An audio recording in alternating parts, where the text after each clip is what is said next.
Thank you very much. It's a great pleasure to be here tonight. And sitting up here on the stage, I realized that the last time I was on a stage like this, I was being handed a trophy.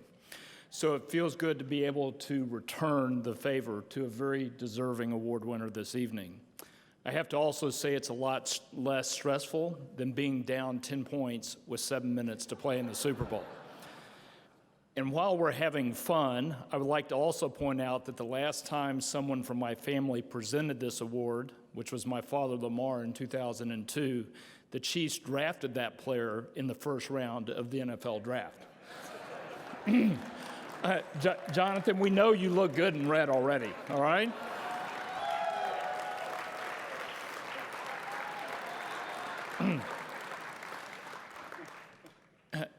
This award is very near and dear to our family, and it is particularly special because my father, Lamar, was Doak Walker's biggest fan. My dad followed every step of Doak's career, beginning at Highland Park, on through SMU, and then to the NFL. He saved every article and photo of Doak he could find in a scrapbook.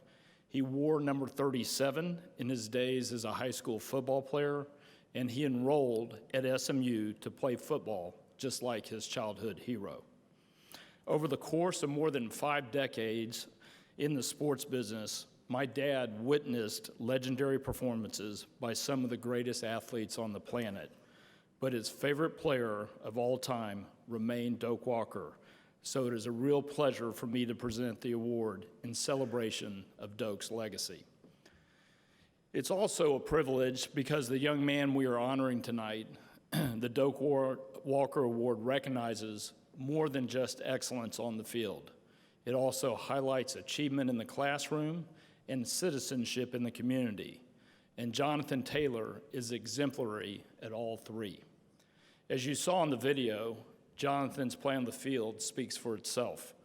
So much so that our Super Bowl MVP quarterback, Patrick Mahomes, campaigned on Twitter for Jonathan to win the Heisman earlier this year.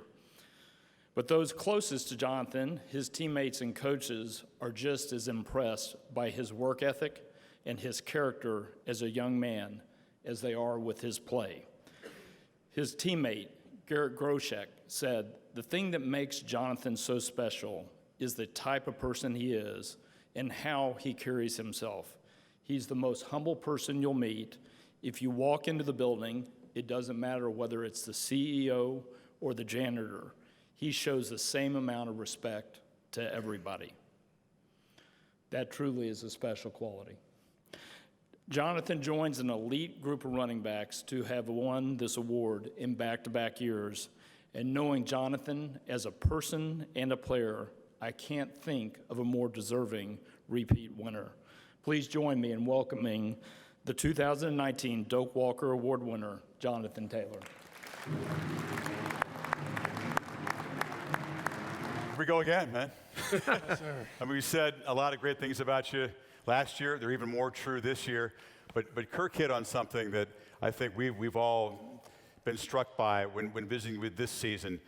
You have returned hungrier, as Paul said, thirstier to improve your game and have success, which is against human nature sometimes. You have great success, and most guys don't get hungrier after that. What was it about this season and your makeup that drove you to improve in so many ways and do what is really, really hard to do? Well, I really just want to say, I feel like if you're not getting better, you're getting worse. So if you do something good the previous year, people are obviously going to key on that. They're going to figure out a way to stop it. They have a lot of time. So you have to find ways to get better, little details, things and niches that they didn't see you do last year. Now they're like, oh, okay, we have to come up with a new plan on the spot. And, you know, like you guys mentioned, we play hard for Coach Chris, we play hard for each other. So you want to make sure that you're at your best for your brother next to you because you know he's doing the same thing and trying to make sure that he's doing his job to the best of his ability. Well, you know, let's talk about off the field first. You have many, many interests in scientific. How in the world did you choose to get a degree in philosophy?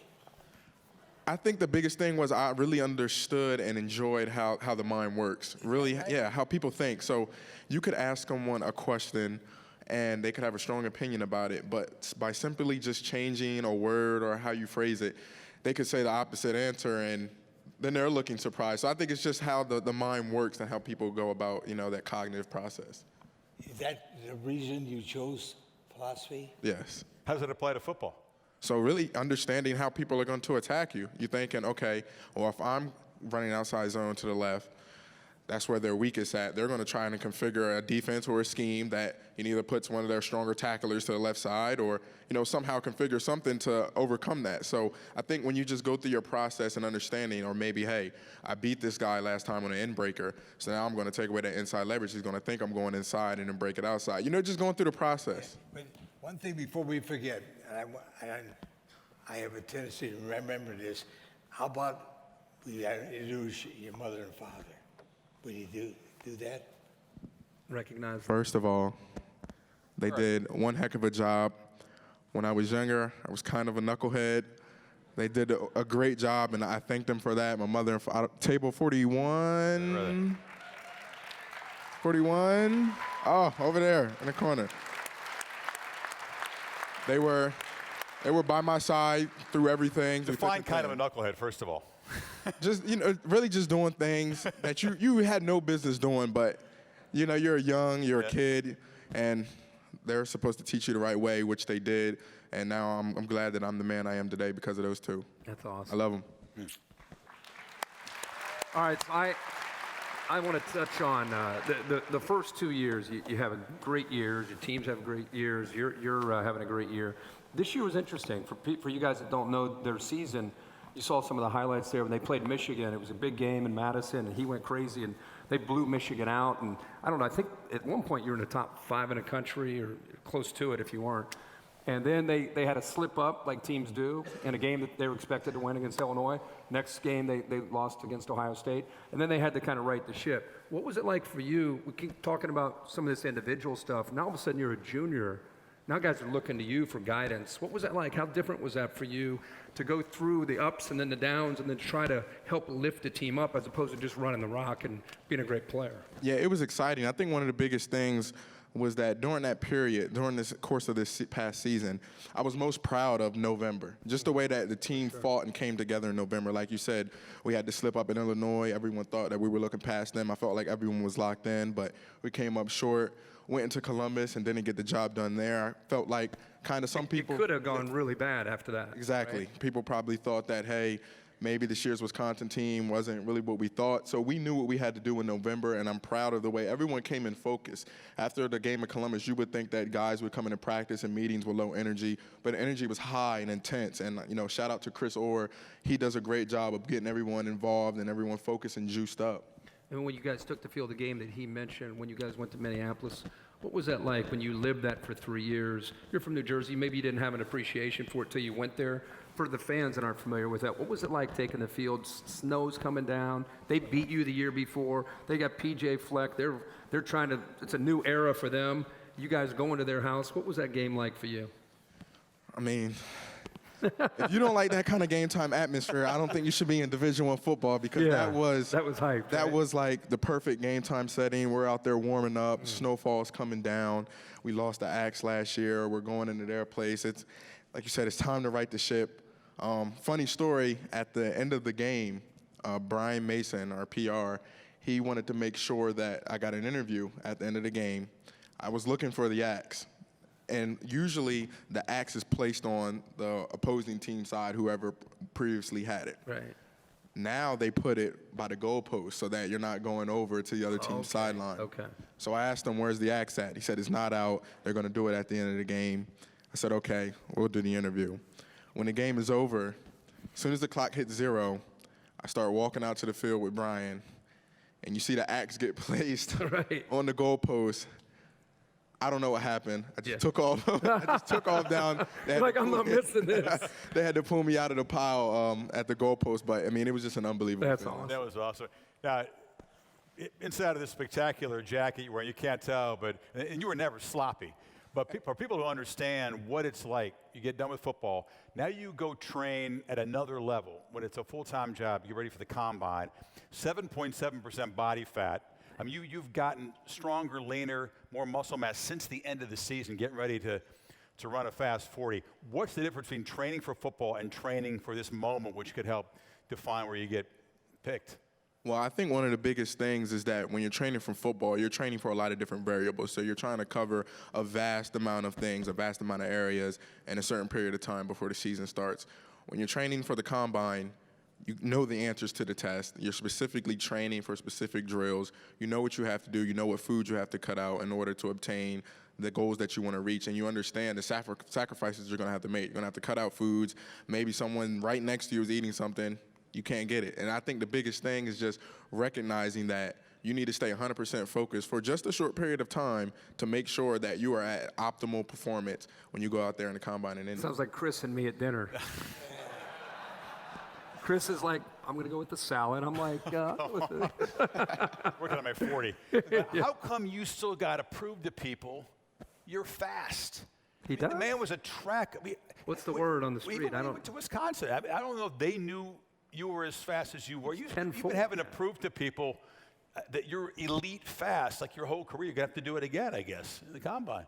I think it's kind of weird because usually when it's like a bigger kind of guy, I'm not like a super big back, but usually bigger backs are kind of smooth. If they're fast, they're kind of smooth.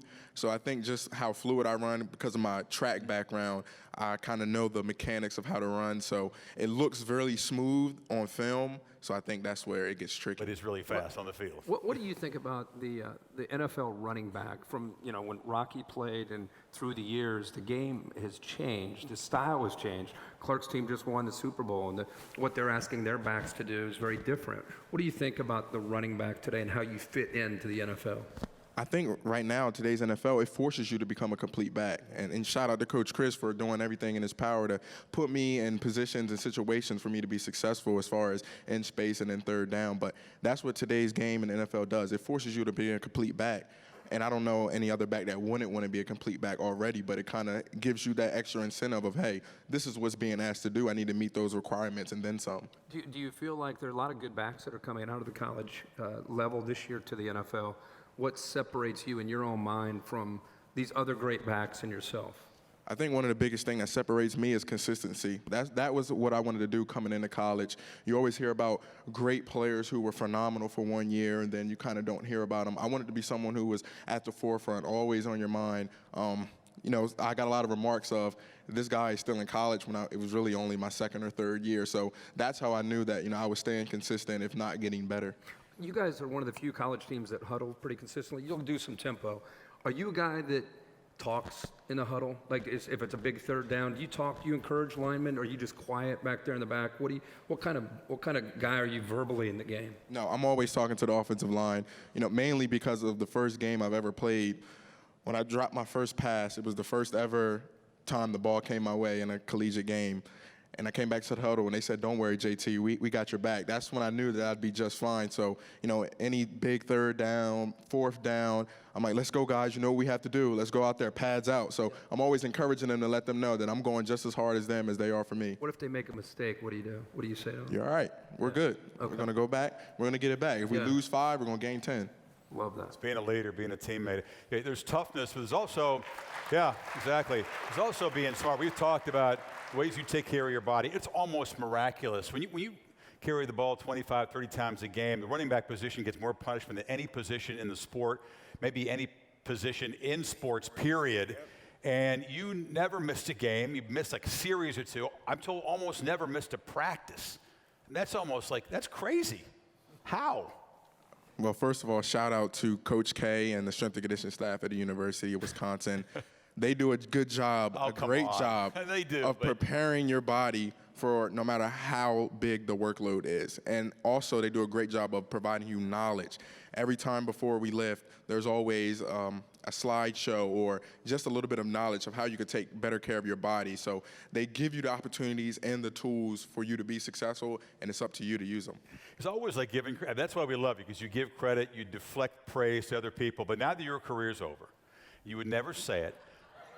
I'd like you to just admit how damn good you were in college. And I don't expect you to say, I'm the greatest of all time. But would you lift the microphone and say, I'm one of the greatest of all time at this position? Because by every measurable, you've had that kind of career. Yeah, I think one of the biggest things is being consistent. I was one of the most consistent You're not backs. saying it. You're still hemming and hawing. I'm one of the greatest of all You know, time. he lives. He's a kid at 2020. He knows that can turn into some kind of social media thing. I'm one of the greatest of all time. That's all you see. I'm one of the greatest of all time. Well, nobody here's got a phone. Yeah. Nobody's recording Yeah. this. There's two people real about you now, your mother and father. Of course. That's, again, let's give some credit to your mother and father. Because I'll tell you one thing, you're a great kid, but somebody, somewhere did a great job. They definitely got me in line. And they kept him humble because he still won't say how good he has been. Yeah. But we all know it, and the fact that you won this award twice and will be a great ambassador for this award. I want to ask him one more. Yep. So if you could, since you're done with college, do you think the playoff should stay at 4, or would you go to 8? As a player's perspective. Because sometimes people talk about that like, players don't want to go to 8, and then I hear players say, I'd love for it to go to 8. So I think the biggest thing with the playoffs is, of course, you have to, number one, think about player safety. Sure. Just like at the next level, they want to expand games, and you always have to think about player safety. But I think with the 4 games, it's kind of challenging. You want a challenge. You go to play division football to compete at the highest level. And I feel like when you expand the playoffs, yes, that gives other teams opportunities. But if you keep it at the same, it forces people, you have to go out there and you have to be at your best every single snap and make sure that you win every single game in order to have that opportunity. Okay, cool.